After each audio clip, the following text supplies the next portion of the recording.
Hi, my name is Stacie Kearns and I'm a Cincinnati artist, and I'm here to talk to you today about the process that I use to create my artwork. So when I create a painting, my first step, sometimes my first step is to sketch out the image. Totally up to you how you would like to do it. If I'm doing Cincinnati buildings or some kind of architecture, something that's got a lot of detail, a lot of times I will draw it out in pencil first on the blank canvas. If it's something like flowers or something a little more organic or simple, I will just go ahead and go right onto the canvas with my joint compound. So that's what I'm going to show you today. I'm not sketching out the design. I'm going to jump right in with a joint compound. So I want to talk to you about the supplies that I use to create my artwork. Just so you know, and I just want to show you this up close. So this is the joint compound I've already put on and it's dry. So I'm going to show you this process first. So I use what's called joint compound. There are lots of different brands. I buy it at Lowe's, Home Depot. You can even get it at Walmart. And it's just an all-purpose joint compound. I usually get a tub about like this, and this lasts me pretty long. The tools I use, and I kind of keep them in a bin. The tools I use to apply the joint compound are palette knives.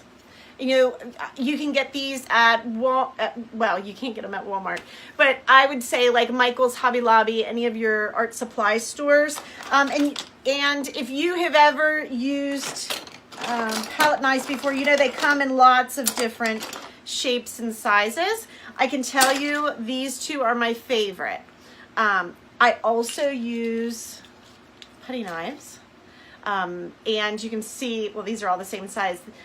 This is my favorite size as far as working onto the canvas. So these three tools are pretty much my go-to tools when I am applying the joint compound. So I just wanted to take a moment and show you how I apply that joint compound. Whenever I'm working, I am working from an image. I'm always, either I've got the actual flower in my studio or I've got it on my screen. So you can see I've got some sunflowers pulled up today. I'll be referencing that as I'm building with the joint compound onto my canvas. So I'm just gonna give you a quick peek at me applying that joint compound. So I'm going to go ahead and turn this so you can get a good look.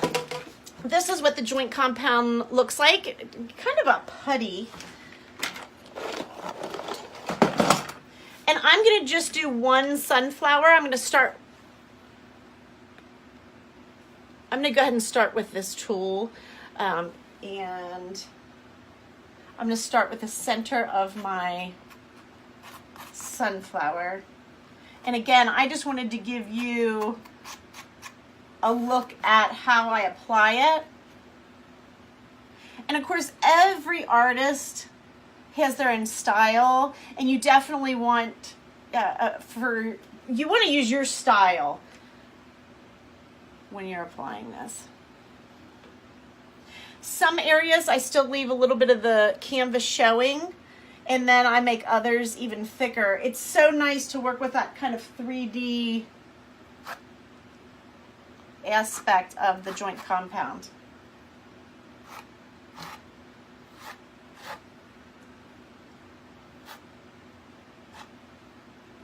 When I'm doing those petals, you can see I'm kind of just doing a two-stroke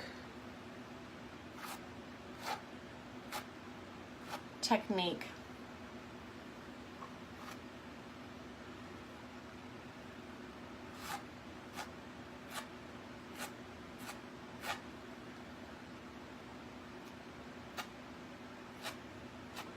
I'll tell you what, I'm gonna speed up this process so you can just see the rest. I definitely don't want to take up your time, but I wanted you to be able to see the application of the joint compound.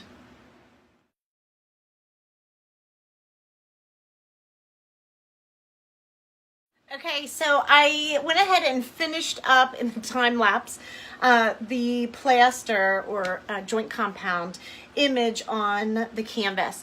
This needs to be set to dry. In my studio I have fans, so I'll set in front of the fan. Usually in front of the fan, I give it about an hour and then it's pretty good. If I don't use a fan, I definitely set it to dry overnight. Once this is dry, I paint on top of this with latex paint and acrylic paint. I use just acrylic, craft acrylic paints that you can buy at any Michael's, Hobby Lobby, Walmart, anywhere. And as far as acrylic paints, I like to put my, or not acrylic, but latex paints. I like to put my latex paints in jars so I can see them in my studio. But I just get paint samples. It's a great economical way to get latex paint. These little paint samples, you can get them for like $4 a piece.